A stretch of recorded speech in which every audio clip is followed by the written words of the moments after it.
All right, so we have some brand spanking new EIDL data that just came out this afternoon, hot off the press. Now, this data is very illuminating as to what exactly is going on with the $10,000 EIDL grant. And then we're going to take that data, we're going to look at it, and I'm going to break it down even further on a spreadsheet that I put together. That way we can really tell what's going on a week-to-week basis and what kind of timeline we can expect both for the $10,000 grant and the $5,000 grant. And then on top of this, we are going to talk about the EIDL opening up for everyone. We have some anecdotal reports there, and we're going to talk about some EIDL fraud. And also, I just apologize if I seem a little bit out of it. My life is still chaotic right now. Just a few days away from this big move of mine to Puerto Rico from Arizona. Very little sleep, very little going on, but I have to make sure to do my updates. Let me show you a clip of what I'm looking at right here. So here we are trying to fit my entire life into these 4 containers, these 4 suitcases. Basically my whole studio is in this jumbo bag right here. Beyond that, I guess we just have, some priorities. Here, let's see what we have. A hammer, gotta have a hammer, gotta have your tools. Good book, all my piano stuff. Yeah, pretty chaotic. Couple days. So today I've been all over the place. Had to get a COVID test for the travel. Had to spend like an hour at the bank. The animals all got health certificates. It is chaotic. It is absolutely chaotic, but we'll get there, and then the content should be better than ever. Also, if you're interested at all into cryptos, check out my other videos on cryptocurrencies because I've been spending a ton of time learning and understanding that area, and it's fascinating. It's really fascinating. So check out my channel, click on a few of those videos, and learn a little bit about what's going on in that space because it's really exciting. So let's go ahead and jump into the data here, the data that just came out as of today, this afternoon. So today's data, it says June 3rd, but how it works is the data gets completed and then it comes out the next day, and then we have new data every single week. So I like to update on what exactly is going on here. So with regular EIDLs approved, so this is the loan, we have 3.799 million loans approved. And that's a small bump up from the week before of about 1,000. But this is just new loans, which there's not a whole lot of people applying for this because it's been open so long.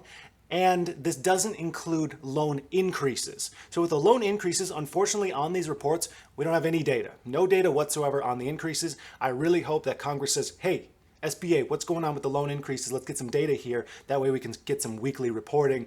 I would guess that that data does not look so good because even anecdotally, I don't believe I've heard of anyone receiving that increase yet on an existing loan. On new loans, they're saying it takes about 16 days, but that's the small minority. That group is much smaller than people trying to bump up their loans 4x in size from 6 months of working capital to 24 months in working capital.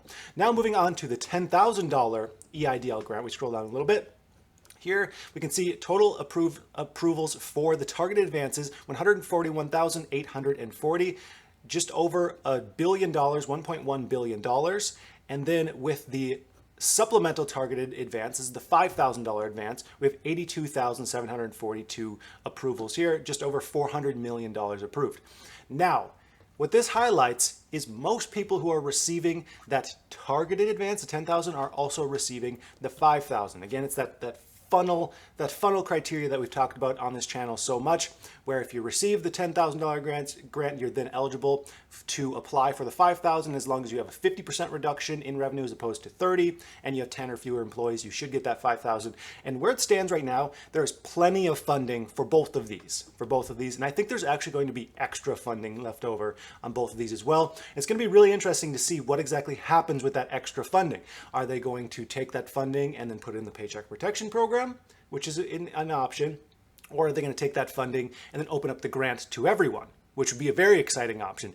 I would be happy with either of those happening because they both would be going to areas in need. And I know especially that $10,000 grant area, there's a lot of people who would be like, finally this happened. So that would be very exciting to see that, or maybe at least something more on the grant end would be exciting. So now let's break down this data a little bit further.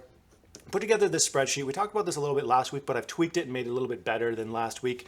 So on the top here, here's all the reporting dates that we have ever since they started doing reporting, which is just 6 weeks.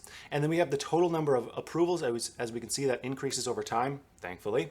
But those approvals, the approval numbers go all over the place. So we had an increase of 9,000, then 4,000, then 6,000, then 18,000, which was last week. That was the highest rate of approvals we've ever seen. It was 3x the week before. And then this week we have 13,541, which is significantly lower. What is that? About 33% lower than the week before. However, that would still make it the second highest week for approvals. So it's kind of good and bad there, but it's still nowhere near where we need that to be. A little bit on that later. And then this is the increase from the previous week, 10%, 4%, 5.9%, 16.6%, and then 10%. So we saw a 10% increase over the approvals from last week. And then the total amount approved compared to the total amount of people who have applied. So according to the SBA, about 1 million people have applied. So this may not be 100% accurate, but it's going to be close. It'll give you an idea. So as of the most recent reporting, we can see about 14.18% of people who have applied and are eligible for funding here have received funding, which of course is bad. It's bad. I mean, there's really no other way to explain this. This program has been open now for multiple months, and less than 15% of people have actually been approved for funding and been funded. So something still needs to be changed there. And they say that they're working on a quicker approval process, but we'll see what the numbers say, because this is really what matters. And then this is a section that I changed from last week. So I changed this a little bit to make more sense. So I changed this to number of weeks to fund the remaining advances at the prevailing rate. So how many weeks would it take to fund all advances that are not yet approved at that weekly rate of approval? So given this last week, it would take 63 weeks to approve all remaining advances at this 13,500 per week marker, which is too long, way too long. 63 weeks from now, hopefully we're not even thinking about COVID anymore. Hopefully it's like, quit talking about COVID. We're sick of hearing about COVID 63 weeks from now. So the reasonable rate has not changed from last week. I believe the reasonable rate here would be 109,000 approvals per week, which is more than 6x from what we've seen this week. And that would get everyone funded in about 2 months. I think that's reasonable on both sides. We'll see if anything like that happens. And then on the $5,000 targeted advance, the supplemental targeted advance, that is, things are a little bit better here, but the only thing is these are people who have already received $10,000. So it's not the most in need group, because they have received funding. The most in need group are these $10,000 folks who've been sitting and waiting forever, and you're banking on this. That's the worst part, to be in the dark. You're banking on it. It could come any day. It's like, am I going to pay my bill? Am I not? It's a tough spot to be in. So the $5,000 supplemental, the approval rate here is much, much higher. We can see in the last week, 82,000 approvals, a jump up from 69,000 the week before that, which is a jump of 13,000 approvals. Now, I suspect this number is going to decrease in the coming weeks, because not absolutely everyone who receives the 10,000 will also receive the 5,000. And it seems that, right now we're at 82,000 of 141,000. Maybe 75% of these people will also receive the 5,000. So we're getting pretty close here to that 75% marker. But I do think as time passes, it'll kind of be a situation where you're applying for both at the same time, because again, it's just slightly more targeted for the 5,000. So it'll probably be like you receive the 10,000 and then boom, you receive the 5,000 right after, as long as you hit that criteria as well. So the increase from the previous week, 19% here on the $5,000 grant, and then 8.27% of these grants have been approved. So there's enough funding here for 1 million businesses to receive the $5,000.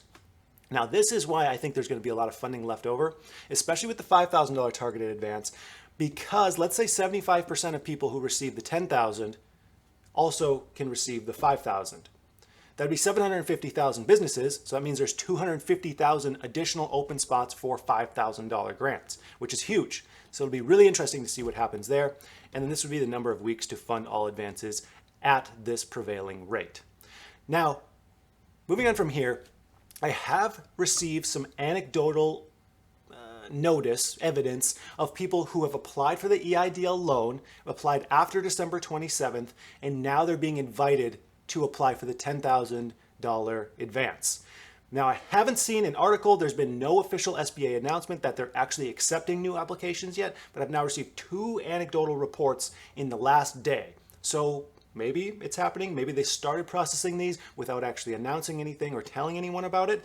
If you're in that situation, you applied for the EIDL loan after December 27th, 2020, and you've received an email to apply for the $10,000 grant, let me know. I'm really curious what exactly is going on there because I've received 2 reports of this, but it hasn't officially opened. So it's a little bit confusing as to what's going on there. If you haven't yet applied for any of this, make sure you apply for the loan, which is also applying for the $10,000 grant. Now to finish this off, let's talk fraud. I know you guys love when we talk about fraud here. So we have a couple who falsely claim to be farmers. Everyone's trying to be a farmer. Everyone wants to be a farmer. It ain't nothing but honest work. So they had $1.1 million in COVID relief fraud, both with the PPP and the EIDL. Now, there aren't many news reports for the EIDL and fraud. This one's kind of interesting too because it's on the Department of Justice website. Like, you really messed up when the Department of Justice on their .gov website is like, these people, they messed up. So we have a couple here who pleaded guilty on, they committed wire fraud. They pleaded guilty to this. In one of their applications, the woman of the couple, she claimed to employ 18 individuals at Dream Girl, G-U-R-L, beauty supply. And then the guy, he stated that he had 29 employees at his company, Elegance Auto Boutique. And in actuality, they had 0 employees. Now, according to court documents, in the woman's EIDL application, she claimed to have generated over $800,000 in income with her beauty supply business and to employ 5 individuals on a farm. So they have beauty supply, they have farms, there's a lot going on here. And then the guy, he also said that he had a farm with 10 employees and $400,000 in income. So they got caught on all accounts here. And obviously, because they were very greedy, in order to do this, they would have had to have fake tax returns, had to have fake employees and payrolls and social security numbers. A lot had to go into trying to make this happen, and obviously it wasn't done very well. So that's going to cover everything you need to know on the EIDL today. I would like to thank you for watching. Thank you for sticking with me through this chaotic time that I'm going through. I promise once I move, it's going to be even better than ever. So if there's ever a good time to subscribe, now is the time to subscribe because it's just going to get better from here on out. So again, thank you for watching and I hope you have a profitable day.